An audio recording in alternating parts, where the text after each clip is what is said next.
Guild of Magic, Fortuna. Written by John Auerbach. Read for you by John Pirhalla. Introduction. Guild of Magic, Fortuna takes place during the events of Guild of Tokens.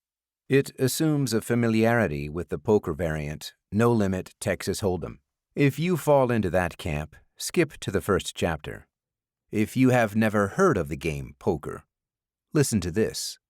If you have limited familiarity with poker, No Limit Texas Hold'em, or otherwise, or have never seen the movie Rounders, here's a short primer. Players are dealt 2 cards, face down at the beginning of the game. These are called the hole cards. A round of betting ensues, and when it is finished, 1 card is dealt face down in the middle of the table, followed by 3 cards face up. These 3 cards are community cards, i.e., any player may form a 5-card poker hand with them and their hole cards, and are called the flop. After the flop is dealt, another round of betting occurs. At the conclusion, 1 card is dealt face down and then a 4th card is dealt face up. This card is called the turn. Players may form a 5-card poker hand with any combination of the 4 community cards and their 2 hole cards. Once more, a round of betting takes place. Another card is dealt face down, and then the 5th and final community card is dealt face up. This card is called the river. Players may form a 5-card poker hand with any combination of the 5 community cards and their 2 hole cards. At this point in the game, depending on the player's hands and betting, there may be only a few players left. Once the last round of betting occurs, the hands are revealed, and the best hand wins. One other term to note is the nuts, which means a player's hand is the best hand possible, given the community cards in play. This may or may not change as additional cards are dealt. 1. Pre-flop. Throw away your cards the moment you know they can't win. Fold the fucking hand. Order up for Hugo. Geez, Dom, I come in here almost every day for lunch. For the last time, it's Hugo. H-U-G-O. Oh, sorry, Mr. Hugo. I'll remember tomorrow. Hugo Clouser, first seat of the worshipful company of alchemists' Pavonia table, ignored the second mispronunciation of his 2-syllable name in as many minutes and grabbed the plastic-coated paper bag from the takeout counter. Outside on a nearby bench, he dug into the sizzling hot galbi dorsat bibimbap with abandon, ignoring the stares of passers-by. Although his mom's family would be aghast at eating this dish in such a manner. In the food consumption department, Hugo took more after his dad. Besides, the hour was growing late, and he didn't have time for endless rounds of pickled vegetables, as there were things he needed to accomplish before tonight's game.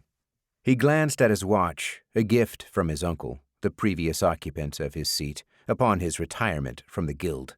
It was likely hundreds of years old, no doubt crafted by the finest watchmakers in all of Bavaria, or some other no longer existent country. Hugo could appreciate the craftsmanship, but to him the value was in the legacy it represented. The hands struck 12 and 1, and when Hugo looked up again, the old man had appeared on the other end of the bench. "Why do you always do that?" he asked. "Just come up and say hello like a normal, functional person." "We both know," said the old man, "that I am neither of those things." "I suppose that's true," said Hugo. "But it is nice to see you outside of whatever hole in the wall you are operating out of these days. Is it still the stall in Essex Street Market, next to that loud guy who makes the crazy pancakes?" "No," said the old man. "He and I had a falling out, so I left a few months ago. Also, they're moving all the vendors to some glittering new market soon, and I can't abide by that." "Fair enough. So where are you now, then?" "Here," replied the man. Hugo rolled his eyes. "Yes, I see that. I mean, where are you operating the night market out of now?" "Oh," said the man. "That's not what you asked. I moved out of Manhattan, got a nice setup inside of Hunts Point. The fruit market? Why on earth would you go all the way up there? For exactly that reason. Being all the way up there, I get many fewer visitors. Honestly, I can't believe we ever had stalls in the green market. The amount of— Yes, I got it. You hate everyone trying to buy things from you. Good business to be in, then. Do you have what I asked for, Phineas? The man called Phineas nodded and withdrew a small package wrapped in brown paper and twine from the inner pocket of his tattered coat. Excellent, said Hugo. Will they work? That depends, said Phineas. Depends on what? On your luck, the man replied. I came to you so I wouldn't have to leave my fate to chance, said Hugo. There are no absolutes, said Phineas. Not in alchemy, and not in life. A lesson you should internalize if you are going to succeed in both. Yeah, said Hugo, rolling his eyes. Now, there is the matter of payment. Indeed. Here you are, as promised. Hugo set out 3 stacks of silver tokens on the bench, equal in height. He worked his fingers to subdivide and combine the stacks several times, a habit he had honed over many evenings spent in smoke-filled back rooms, basement apartments, and other seedy places you might find an underground poker room. Phineas eyed the tokens before shaking his head back and forth. And the rest? This is what we agreed on, said Hugo, suppressing the urge to dump the remaining bibimbap on top of the old man's head. What we agreed on in the abstract and the bargain to be made now are 2 separate things, replied Phineas, before picking up the package and waving it in the air. Do you want these or not? Hugo considered the old man. He had not had many dealings with the night market proprietor before, but after each such occasion he had sworn to never seek him out again, and each subsequent time he had forgotten that vow, only to find himself yet again on the receiving end of a deal turned sour.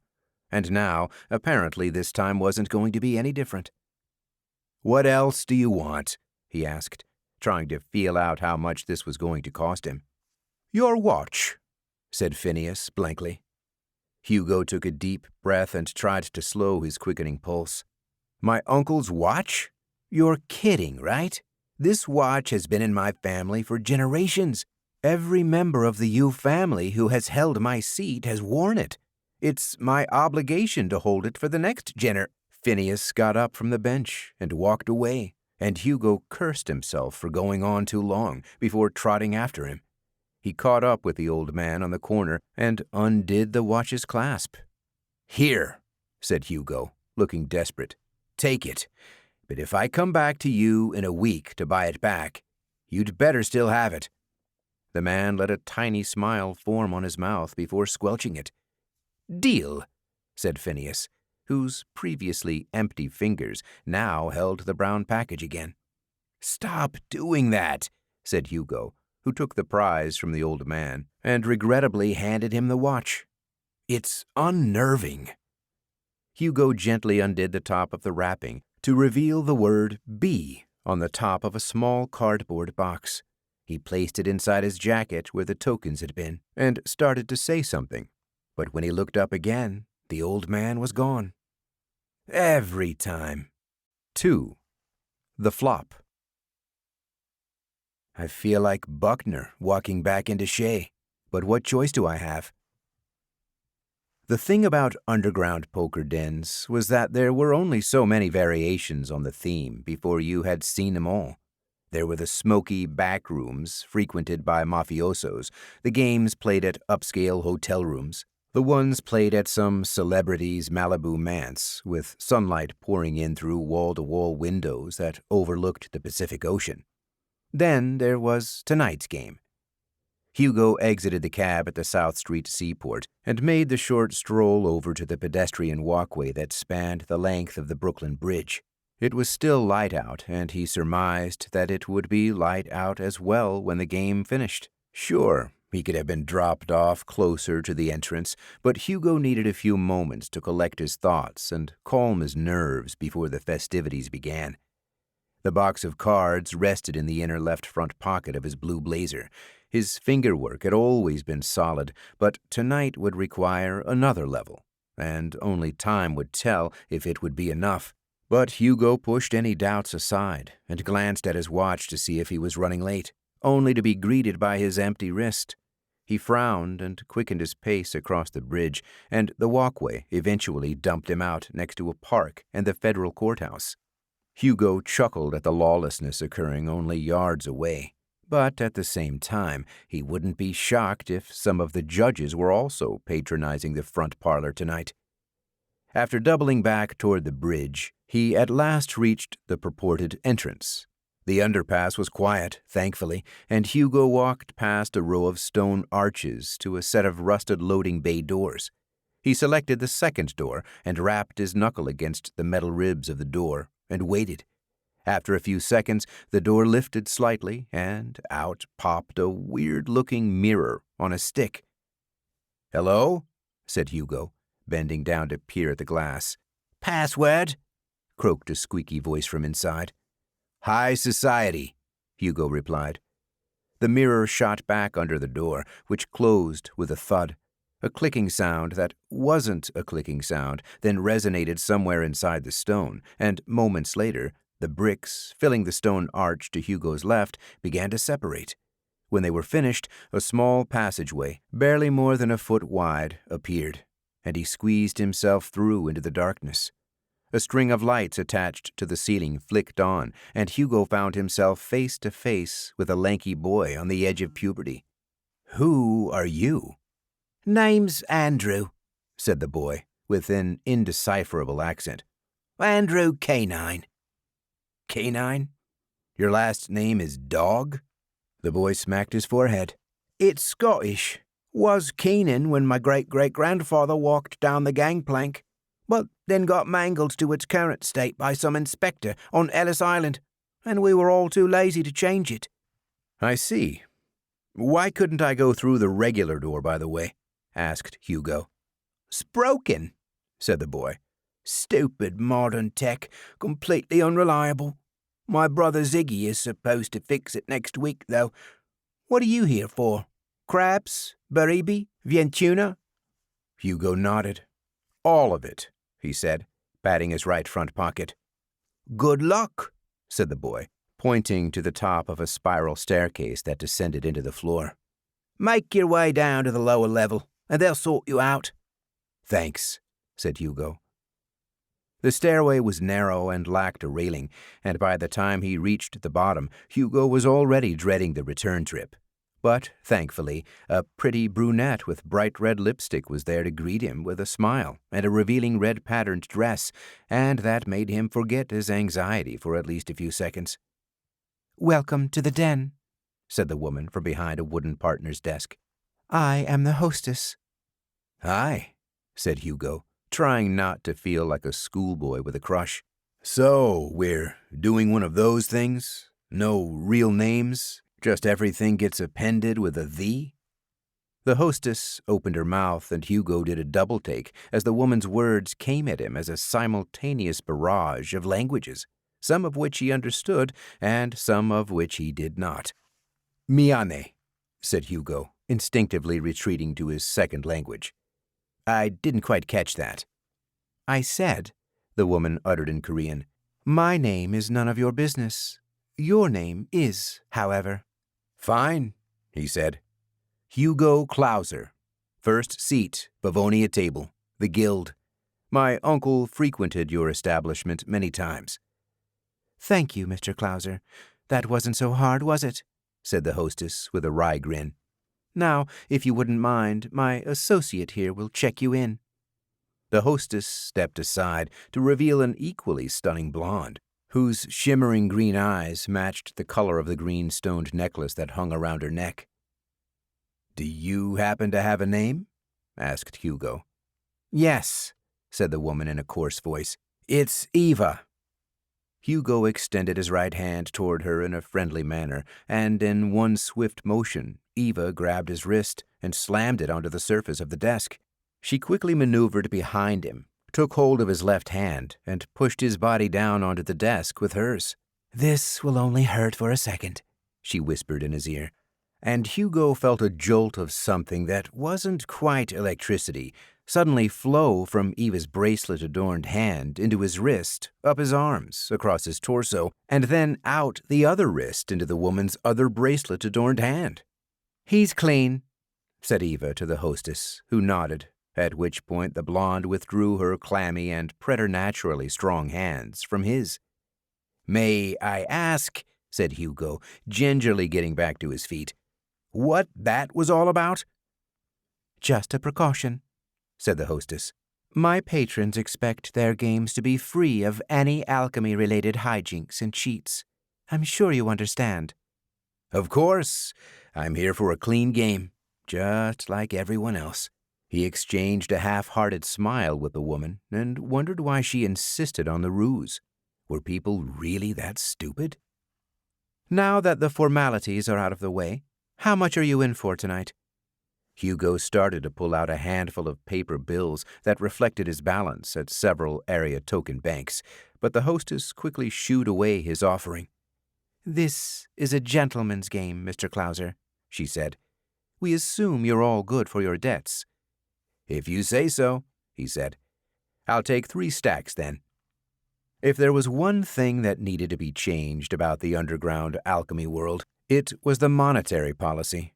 Simply put, the powers that be, of which he was a member, had foolishly created too few denominations of tokens and had also created the fiction that there were a pile of gold tokens sitting out there for people to discover someday.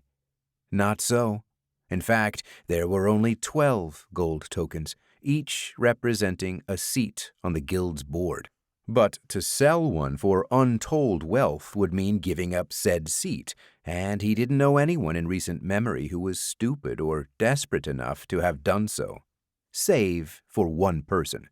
So that made silver the de facto currency for old blood such as his family, and that had led to rampant inflation in recent years and a return to bartering treasure and even relics. It was all very messy, as had been demonstrated by his transaction with Phineas, and he had half a mind to suggest that the guild form a steering committee to discuss implementing a platinum token. But first things first. "Excellent," said the hostess, who whispered something to no one in particular. "Head downstairs, and my banker will take care of you." She motioned for him to descend yet another railless stairway, and he complied, walking faster than he would have liked so as to impress the woman, which is why he nearly collided with the brunette in high heels, who was standing perilously close to the railless edge of the mezzanine balcony overlooking the den's main hall. The woman turned around, and Hugo's mouth dropped open. "What in the—" said Hugo, before stopping himself. "Hello," said an exact copy of the hostess, wearing a turquoise dress and an equally shiny set of earrings. "Yes, we look alike, my sister and I," said the woman. "That's an understatement. Let me guess, you are—" "The banker. Correct, Mr. Clouser. Here are your chips. Good luck tonight." The banker handed him a stack of chips of various colors and bid him toward the 3rd railless stairway that finally led into the heart of the action. The expansive cavern that housed the den was in its previous life used as a wine cellar for the gilded rich, and after walking around for a few minutes, Hugo could see why. Despite the mobs of people clustered around the various gaming tables, the place was downright frigid. He walked over to the bar and ordered an Irish coffee from yet another copy of the brunette, who called herself the bartender, to warm himself up. "Can I ask you a question?" he said to the woman, who had manifested a cloth from somewhere and was busy polishing the expansive marble counter that ran the length of the bar. "Absolutely," she said, her earrings sparkling through the dim light of the cavern. "But can't promise I'll answer it." "How many of you are there?" The doppelganger paused her cleaning and stared at him blankly for a moment, before a small smile appeared on her lips. "There's only me," she said. "Right, but who... You know what? Never mind. Thanks for the drink." Hugo scurried away from the bartender and nearly collided with a tall, stern-looking man with salt and pepper hair, wearing a white blazer. "Sorry, Watch yourself and your drink, Clouser," said the man, who Hugo now recognized. "You wouldn't want to have to pay for my dry cleaning bill, now would you?" "JP, always a pleasure," said Hugo. "Care to join me at the Baribi table for a spell? Winner caters the next guild meeting." "As delightful as it would be to empty your wallet, I've had my fill for the night," replied the first seat of the orange table, who walked off toward the stairway. "That guy," muttered Hugo to himself before beginning a circuit of the lower stakes tables as a warm-up. The thing about the games found in places like the Den was that they were just familiar enough for you to pick up after a few rounds, but just different enough that all your previous experience and tactics weren't worth anything in the long run. This was something he had learned the hard way, but tonight he would reap the fruit of what he had sown over these past few months in other establishments scattered around the city. Hugo sat himself down at a nearly empty Fortuna table in the corner, where he could play on autopilot while his mind worked through the strategy for later in the evening, when a fourth copy of the woman inserted herself behind the other side of the table. "I was hoping to avoid you," he said, shaking his head. "What a rude thing to say, Mr. Clouser," said the woman, no doubt called the dealer. "My sister was right about you." "In what way?" The woman's stoic face held firm for a few more seconds as she shuffled the cards with impeccable speed before it melted into a mask of warmth that Hugo knew better than to trust. "Shall we begin?" 3. The turn. "Listen, here's the thing. If you can't spot the sucker in your first half hour at the table, then you are the sucker." Fortuna may have been the game where those who styled themselves gamblers went to make and lose their fortunes, but the bona fide sharks were always found at the poker tables. It was the one game in the Den where the hostess hadn't felt the need to revert to some extravagant or long-forgotten variant. Across the eras and the worlds within the worlds, the game unearthed the best and worst within its players. And tonight, Hugo was going to need both sides of that coin if he was going to pull off the job of the decade. He had spotted them about half an hour into his session with the dealer, and they had, in turn, pretended not to have seen him. The feeling was most likely mutual, but Hugo didn't have all night to play this dance. And so he had rotated among the outer poker tables for a spell before finally sitting down at the lone no-limit hold'em table, his stacks taller at the moment than the spire atop the tower downtown. And like moths to a flame, soon the dapperly dressed couple sat down to his left. The man had slicked back jet-black hair with a matching pocket square and a cigarette sticking to the bottom of his lips.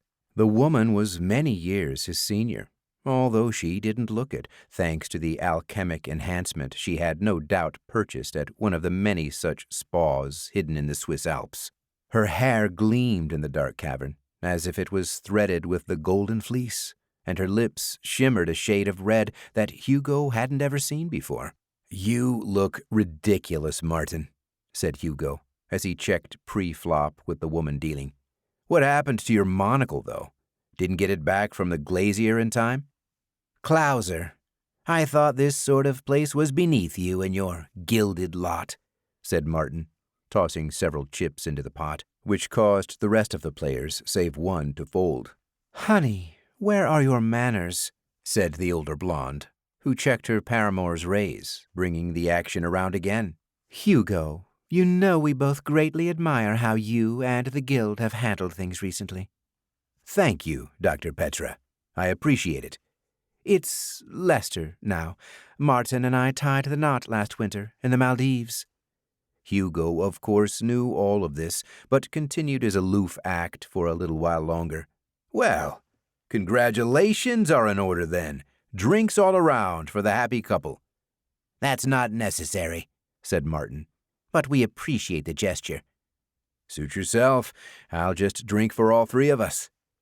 Hugo flagged one of the waitresses down and whispered his order in her ear. The woman returned a few minutes later with a martini glass, filled so high to the brim that it sloshed as she handed it to him. He took a quick sip and then pulled the olive toothpick out. "Natalia, you were never one to turn down a gin-soaked olive. What say you?" "Oh, thank you, Hugo. You were always such a gentleman," said his former paramour, who happily accepted the offering, much to her husband's chagrin. To call his prior history with Natalia Petra a fling would be an understatement. The two had crossed paths multiple times at multiple galas before anything had happened, as each had preferred to dabble with partners more their own age, and Hugo even younger. But one night, after a particularly boisterous event held in the abandoned tunnels of Fort Totten, the blonde had enthusiastically accepted a ride home on the back of Hugo's 1199, and the two would have made out down the entire length of the FDR if it wouldn't have led to their quick and fiery deaths. Instead, they had waited until they reached Natalia's penthouse overlooking Washington Square Park, a place he had spent a good portion of the summer of 2009. Hugo wasn't sure how much longer their affair would have continued if he had not discovered the truth about her. But, if anything, he was good at compartmentalizing, and tonight he would have to do it again. Hugo turned his attention back to the hand, ignoring Martin's grimace at the long delay between bets. He gave his cards a glance again. Ace 9. Not bad, but nothing to write home about. That was until the flop hit. Ace 9 8. 2 pair for Hugo, a flush draw for someone else. He continued to slow play. After all, it was only the first hand with the couple at the table, and there was much to learn. Another 9 on the turn, and Hugo found himself sitting with the nuts. But still, no one bit, and the 3 players limped into the river, where the flush draw hit. One more check, and he smiled as Martin pushed 3 stacks forward. Natalia quickly bowed out, and Hugo found himself in an odd quandary. There was something off about his stroke of good fortune, but it would make little sense for his opponent to come out swinging right from the opening bell. Even he had more good sense than that, and from what he remembered of Natalia's hands, they were rather clunky, not the sort that one would ever confuse for a mechanic. Still, it was worth losing a bit of his money to find out for sure, and so Hugo slid 3 stacks, followed by another 3 stacks, into the center. "Raise," he said, feeling the dread of uncertainty build in his stomach as his opponent looked at him, and then at his cards, and then at his wife, who gave him a weak smile.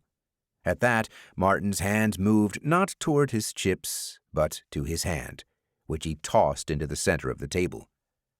"Fold. Well played." Hugo stared at the pot for a second, not registering what had just happened. "Should have paid me off," muttered Hugo under his breath as he pulled his winnings toward his existing stacks. Did his old lover have such a good handle on him that she read whatever small ticks his face was throwing off? Or was his paranoia already getting to him? He pushed such concerns to the side and took the deck from Natalia, who flashed him yet another smile. There was no trace of any bumps, indentations, or other marks, but Hugo worked the cards through his hands several times more than necessary, just the same.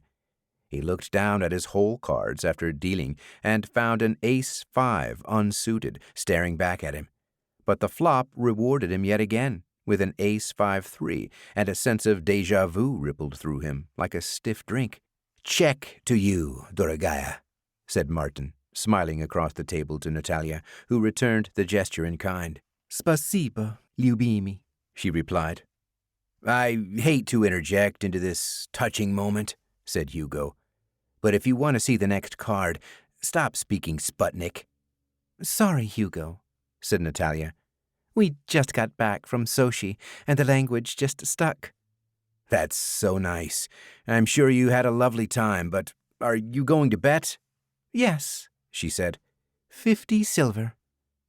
"Call," said Hugo. "Too rich for my blood, love," said Martin, who tossed his cards into the center, along with everyone else. The turn yielded another 3, and again Natalia led off with a strong bet, this time 100 silver. If this had been a normal game, Hugo would have folded in an instant, not wanting to go toe-to-toe against a probable straight or full house.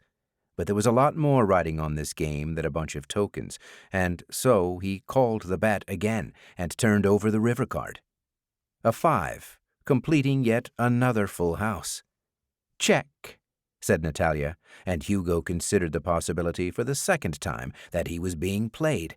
But normally such antics occurred when you weren't the person dealing the cards. 150, said Hugo, pushing 3 stacks into the center. It was a lot of money to lose on a hunch, more than he had made the entire night so far. The price would be worth it, however, if he could glean even a hint as to what these two were up to. Natalia flashed him that same damn smile, and as her hands moved toward her chips, Hugo held his breath. Instead, she tossed her cards away, like a used cigarette, and gave him a small golf clap. "Once again, you've bested me," she said, as Hugo began counting his chips, and he glanced at her sideways. Was it, though? Or were they both feeding him money and his ego? Several drinks and olives later, and nothing had changed. The cards kept coming in Hugo's favor, and he alternatively took huge sums off of both halves of the seemingly happy couple. After one particularly big hand, which had emptied Martin's stash completely, he thought the night's activities were going to finally end, and without him having gotten the chance to do what he had come here to do. But that's when things finally took a turn. "Mr. Clouser," said Martin, his voice grating, "I'm afraid you've wiped me nearly clean, but perhaps I can convince you to wager something other than these trifling tokens." "Doubtful," said Hugo, "unless you're offering a night with your wife." He thought the barb would have yielded a visceral reaction from the man, but instead he put his latest cigarette out in the ashtray and coolly lit another. "You watch too many movies," interjected Natalia.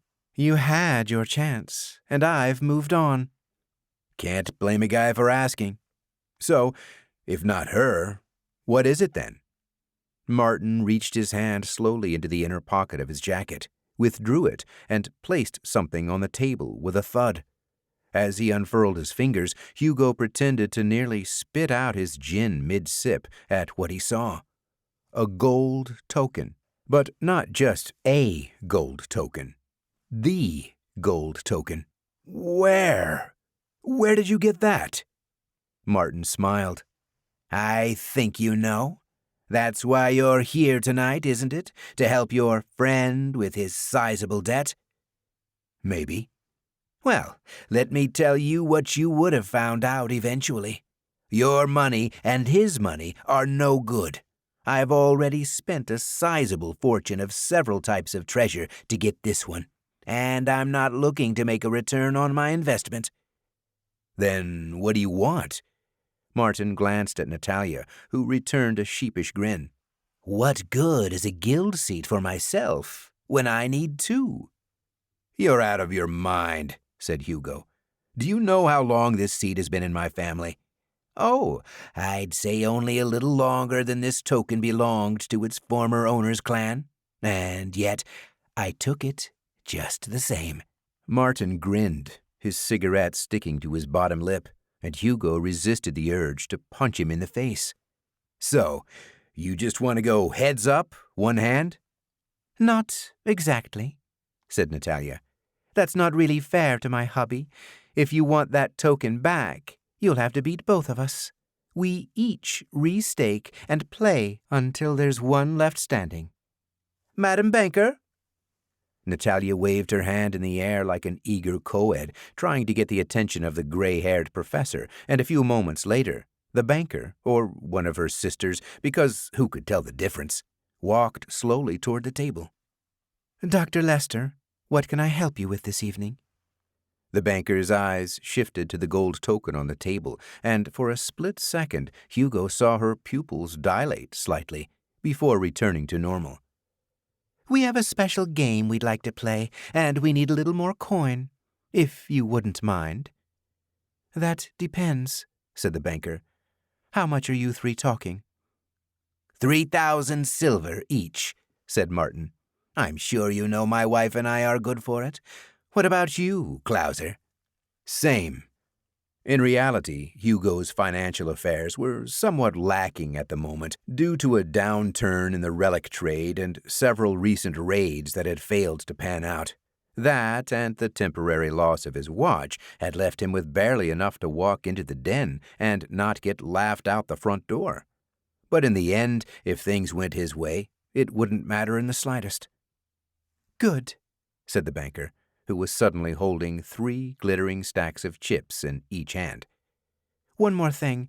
A game with the stakes this high will require a chaperone. Can't have any shenanigans. It's bad for business, you know.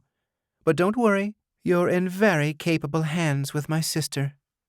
Hugo turned around to see the dealer taking a seat on the other side of the table, a fresh deck in her hands that she quickly shuffled and reshuffled with inhuman speed. Let's play some fucking cards, said Martin, slapping Hugo on the back like they were old chums. "Martin, please, there's no need for such vulgarity," said Natalia. My apologies, my love. Just very excited to finally get you the token you deserve. Over my dead body, muttered Hugo. That's the idea, he thought he heard Martin say. But the man's lips hadn't moved, and Hugo took it as a sign that his nerves were finally getting to him. He shook it off and glimpsed his first set of hole cards, 7-2, unsuited. It was going to be a long night. 4. The River. In the poker game of life, women are the rake, man. They are the fucking rake. At 1 a.m., Hugo nodded off for a moment and suddenly found himself on the back of his old motorcycle, Natalia's arms wrapped around his waist. It was a good memory, preferable to the reality awaiting him when he opened his eyes again. After several hours of dull stakes, Hugo had hit a bad run and found himself at 50% of his stake. The easy wins of the first few hours had evaporated, and Martin and Natalia had alternated taking his money with relative ease. It wasn't obvious. Good cheating never was, but Hugo was not in the right mental state to quite figure out how they were doing whatever it was they were doing. So he shifted his tactics until he could execute the endgame he had planned. He played a blitz of bluffs, but the duo saw through each one. He played tight, only going in for a top 12 hand. That fared a little better, but too often than not, the bad beats would find him. A couple of hands he played completely blind, but the odds at the moment were still firmly against him. At the current rate, he would be down to his last big blind well before the sun came up. And so, a rattling was in order. Something is bothering me, Hugo finally announced around 3 a.m. as the dealer prepared to distribute a new hand. Yes, I imagine losing your family's inheritance would bother a person, said Martin, snickering while fondling his mile-high stack of chips. You already have a gold token, said Hugo. I can see why that would bother you. It must stick in your craw that I will soon be taking your friend's place at your table. In reality, Hugo had no friends amongst the guild's other members, just fleeting allies. Friendship among thieves, scions of alchemic dynasties, and other blue bloods got you nowhere, or worse, dead. No, he was here for purely selfish reasons. A favor owed from Dahlia was worth almost his entire net worth, and he was going to be damned if he would let another member claim it. That, and he had a reputation to maintain as the guild's foremost tracker. It had taken him several weeks to track down the lost token's whereabouts, and still another fortnight to know with certainty that the token would be here tonight.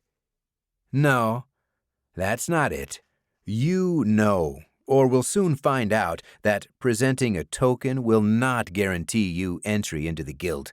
The chairman certainly will not grant you that much control over guild affairs by allowing Natalia to join as well. A mere procedural hurdle to be overcome. And if not, my wife will have a puppet to do her bidding. Maybe, but you also know that the tokens pass from generation to generation. Yes, of course, said Martin, sneering as he lit another cigarette. That's why it's so hard to get one. What's your point? So your spawn growing in Natalia's belly is already guaranteed your token. Congrats, by the way. Hope it's a girl. How did you... What gave it away?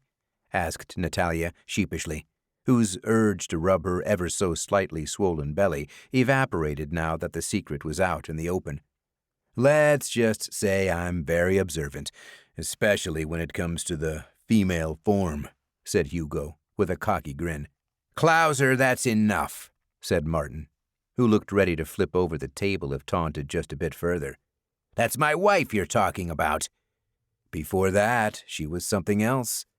Hugo saw the punch coming, but it didn't matter. He let Martin's fist connect with his nose and collapsed onto the suede surface of the table, which was now a complete mess. Chips were everywhere, but the deck somehow had remained pristinely stacked a few inches from his right hand. The dealer had run off to no doubt fetch her sisters, and Hugo was glad he wore one of his older dress shirts tonight, as he felt the wetness starting to gush out of both nostrils. Eva, the dealer, and one other doppelganger arrived moments later, but he waved them off, mopping up the excess blood dripping down his face with one of the Yu family handkerchiefs.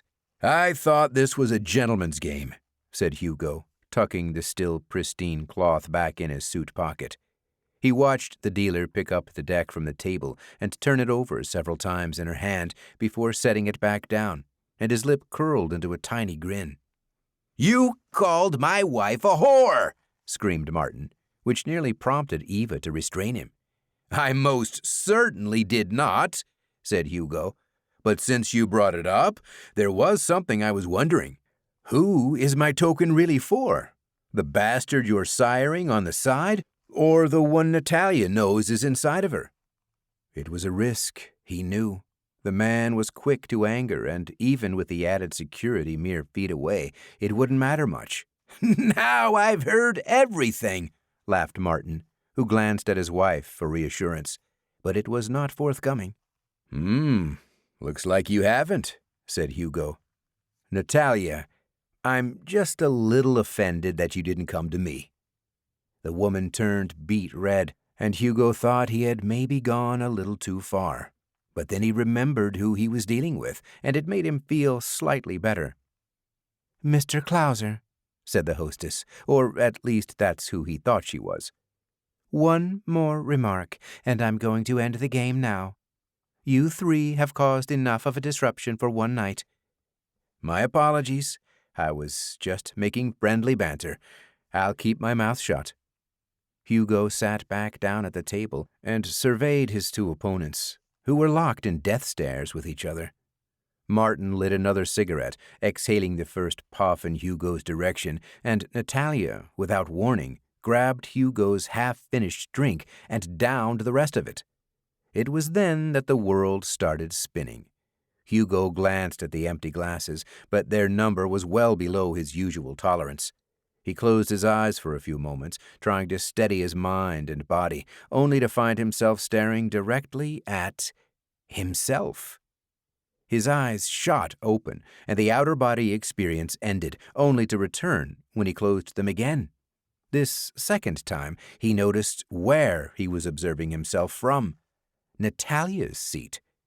The image was fuzzy, but he could make out her hands at the bottom of his field of vision, and then, as her head turned, he found himself looking straight at himself.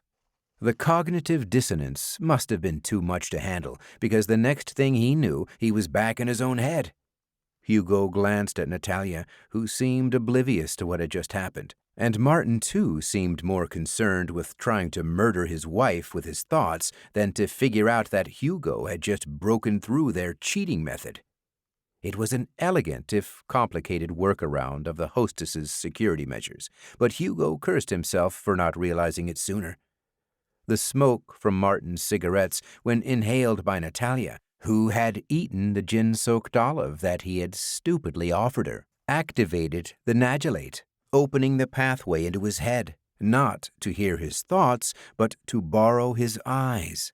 It explained his earlier apparent successes, baiting him into a false sense of confidence, and it explained his terrible run just now. A normal player would have chalked it up to simply a string of bad beats, but Hugo knew that when there was so much on the line, most people would not leave their fates up to chance.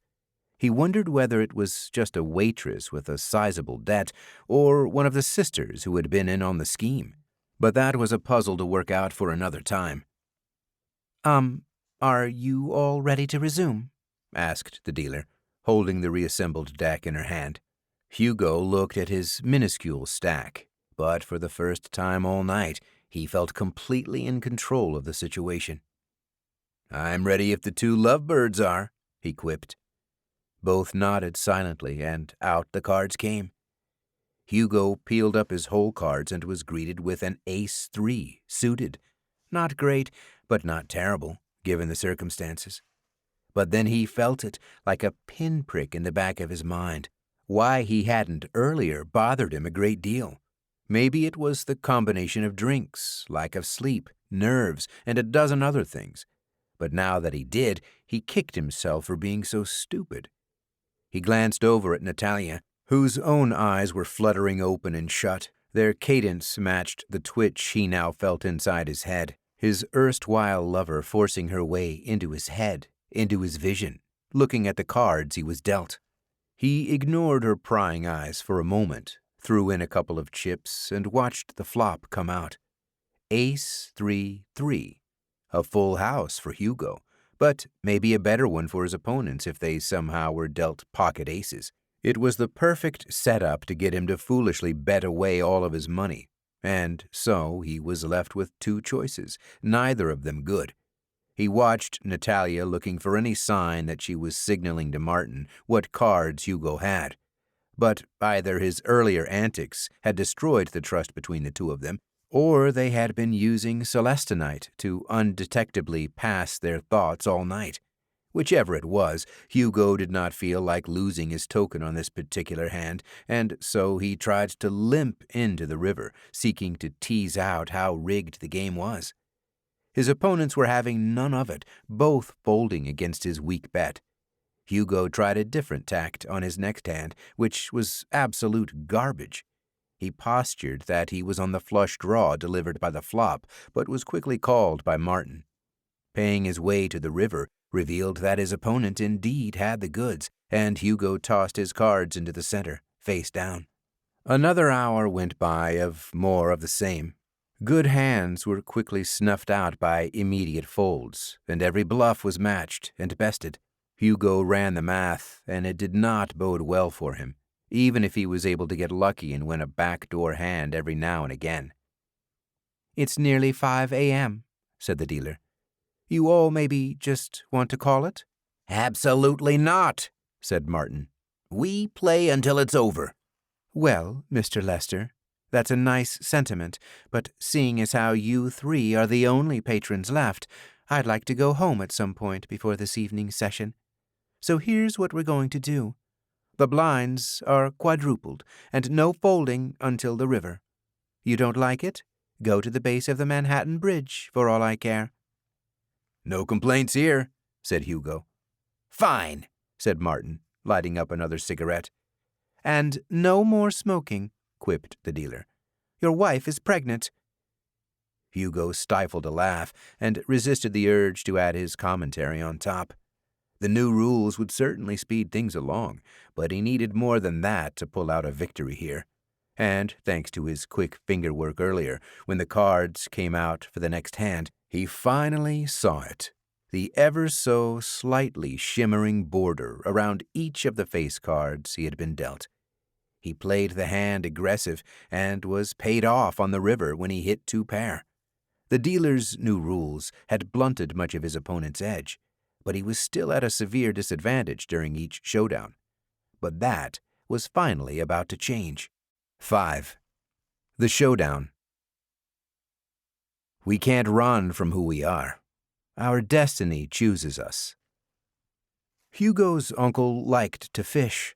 Despite his obscene wealth, his favorite hobby was waking up at 4 a.m., ambling down to Pier 11 with a wooden rod, a plastic soup container filled with worms, and his watch. While the other fishermen struggled with their graphite poles and fancy self-winding wheels, Charles Yu somehow managed to outcatch them all, day after day, week after week. Hugo spent many summer mornings sitting with his uncle and trying to figure out how it was that the old man did it. Was it his patience, his finesse, his mindfulness?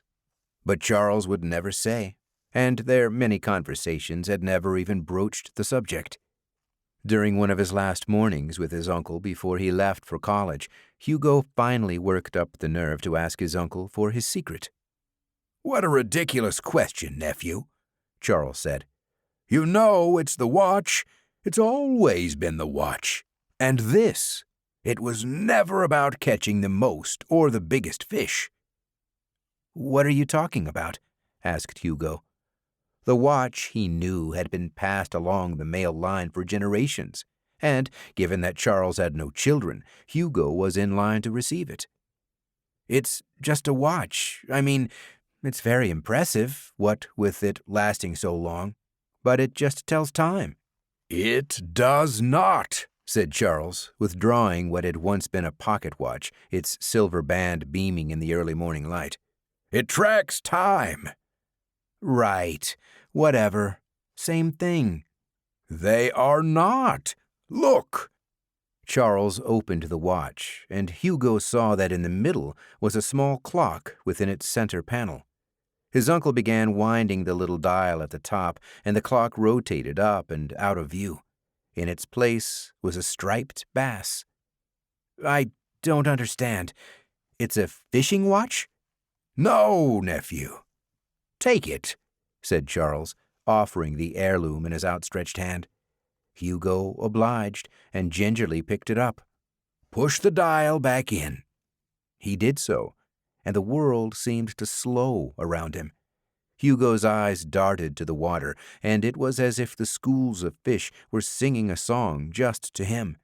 His uncle smiled and handed him the rod, and Hugo cast it into the water. He felt the line go taut a few moments later, and when he reeled it back in, at the end was the largest fish Hugo had ever caught. "The watch. It tracks things?" "Yes, nephew. Things, people, emotions. I keep a few options set within the internal slots, but you should see what we have all crafted over the years. It's a veritable library of treasure. When it's your turn to take the seat, you'll see." But that day never came. Instead, Hugo returned home for spring break that first year, only for his mother to share the news that his uncle had died in a massive fire at his estate, and with it, the Yu workshop, and, he presumed, the collection of tracking discs.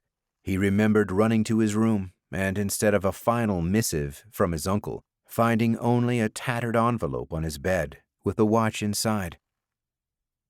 "The bet is to you, Mr. Clouser," said the dealer, and Hugo emerged from his stupor to find a fresh set of hole cards in front of him. Thanks to the dealer's rule changes, he had managed to edge slightly ahead of his two rivals, and he almost pulled out the watch that wasn't there to check the time. But he knew that this was the moment he had been waiting for. Ace 7 offsuit greeted him when Hugo peeled up the edge of his cards, and he felt the familiar tickle of Natalia poking into his head. "Look all you want," he wanted to say, but instead he silently called the blinds. The flop yielded the Jack of Diamonds, a 7, and a 3, giving Hugo a weak pair. He called the other bets silently and was rewarded with the King of Diamonds on the turn. 10,000, he said, pushing about a quarter of his chips into the center. In a normal game, such a bet would have obviously signaled he was on a flush draw, but Natalia knew that he wasn't, Whether Martin did was another question. He watched the couple weigh the strength of their own hands and tried to keep a stoic exterior, a bluff of a different sort. His ex was the first to push her chips in, and then the cigarette-smoking doofus followed. No one was in a talking mood, and so the dealer flipped over the final card of the hand, the ace of diamonds. A strong two-pair in normal circumstances, but this was far from normal. Dozens of scenarios ran through Hugo's head, but to hope for one in particular would be like Schrodinger's cat. Instead, he needed to focus on a different game first. 10,000, Hugo said, as he pushed in most of his remaining chips. "You're on a draw, Hugo dear?" asked Natalia, almost gleefully. "Go away. This one's not worth it." She raised his bet to 20,000, and Martin, again in silence, called. Hugo looked at the bets, the cards, and his hand sitting face down in front of him. His fate, the fate of his family, and maybe the fate of the entire guild rested with what he was about to do. All the posturing in the world wouldn't help him if even the slightest tick of his face gave him away. "I bet it all." He quietly pushed his remaining chips into the center, the stacks falling over and covering the 5 face-up cards. However much she tried to hide it, Natalia couldn't suppress the entirety of her grin, and Hugo breathed a short sigh of relief when she, too, brought the entirety of her chips into the pot to match his. That left Martin, who was deep in thought, no doubt wrestling with his own uncertainties, and no matter what happened at the end of the hand, Hugo would at least have the satisfaction of delivering that sliver of doubt into the man's mind as to his progeny. "I call," said Martin, the trio's combined winnings now arrayed like a gleaming full moon in the center of the table. "Mr. Clouser," said the dealer, "if you would." "No," said Martin. "Ladies first." "That's not how the order goes," the woman replied. "Still, I insist." The dealer started to protest again, but Natalia shooed her away. "It's okay. It's okay. Doesn't matter to me." The blonde turned over her whole cards to reveal a pair of kings. 3 kings, she said. "And you, my husband?" Martin flipped over his cards and grunted. 3 sevens, said the dealer. "Mr. Clouser?" Hugo placed his fingers on the edges of his hole cards. Without his watch, he felt completely blind, lost in a dark forest without a way out. It was like that moment back on the dock, when his uncle had revealed that it had been no inner magic behind his preternatural fishing ability, just another skill borrowed from something or someone else. There was nothing special about his uncle, only the luck of his birth, the luck that Hugo possessed and now traded away. He remembered opening up the envelope from his uncle, and rather than feeling sad at the manner that the watch had passed to him, he only felt anger that his family's legacy was bound up in that stupid object. But then another memory suddenly surfaced. Something his mother had said to him after he had wanted to throw the watch in the garbage and never think about it again. "Give love its rightful time." He hadn't asked her what she meant and had almost forgotten her words, which had provided no comfort to him in that moment. But that was the point. He now realized. The watch was more than a magic totem. It was a legacy, a promise from one generation to the next. And rather than traveling around the world in search of the fantastical, his uncle had spent his time with Hugo out on the pier, just fishing and talking, trying to slowly guide the next member of the family and keeping the watch ready for the rightful time. And in his arrogance, he had perhaps squandered it forever. "It's time," the dealer said. "Either show or fold." Hugo closed his eyes, took a deep breath, and flipped over his cards. The 10 of diamonds and the Queen of diamonds greeted him warmly, and he nearly choked.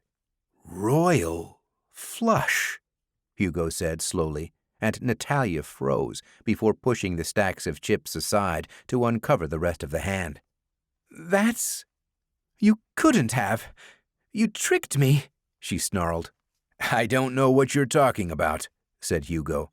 All I see is a well-played hand and a misbegotten wager. Martin, the token, please. The man was almost happy to part with it, as if a burden had suddenly been lifted, and he wondered whether any of this had been Martin's idea, or if he too had been played. But that hadn't stopped Natalia from making one last futile attempt to undo the result of the game by trying to stab him with a hairpin, no doubt laced with something sinister. Thankfully, the blonde named Eva had intervened, grabbing Natalia by the wrists from behind and sending her convulsing to the floor. That was quite a night, said the woman who sat down next to him at the bar 20 minutes later, whom he presumed was the hostess. She handed him Phineas's deck of cards, all packed neatly back into the box. Thank you, said Hugo. Don't ever come back to my club again, she replied curtly, and walked away. Epilogue. I will, and I will. The old man was waiting on the same bench when Hugo arrived at 1 p.m., just a few hours after his epic victory, and he was glad that another mysterious appearance wasn't in the cards. You have my watch? Asked Hugo, setting the deck of cards down between them. Of course, said Phineas. You said to give you a week, and yet it seems you didn't even need that long. No, said Hugo. Thankfully, luck was on my side. Luck? Ha! As if that had anything to do with it. Whatever you say. He was in no mood for the cryptic musings of the shopkeeper, especially when the matter of his watch was still not settled. How did they try to cheat you? The man asked. Why should I give you any ideas? Hugo replied. The important thing is, I bested them. By cheating. What were they going to do? Call me for cheating better than them? I suppose not. If all the cards are accounted for, then the watch is yours once more. The man picked up the deck, shook it a few times next to his right ear, and apparently satisfied, retrieved the silver watch from his jacket pocket and set it down on the bench. That's it? Asked Hugo. No tricks? No hard bargain? What kind of person do you take me for, Mr. Clouser? A deal is a deal, and besides, you have a lot on your mind, I'm sure. What with the matter of who to give your new token to? Hugo froze. Don't know what you're talking about. Please. Your acting might have worked at the poker table, but not with me. I'm impressed, though, with your plan, however foolish it might be. Do let me know if you need help finding a buyer. I know everything for sale in this city. With that, the old man pushed himself up from the bench and ambled across the street. A speeding car passed between the two of them, and by the time it had cleared the intersection, Phineas was nowhere to be found. Figures, said Hugo, grabbing the watch and sliding it back onto his wrist. He wound the dial and watched as the clock face rotated out of view and the empty slot crept into view. Except it wasn't empty, because resting inside was something Hugo hadn't seen in a long time. His uncle's striped bass.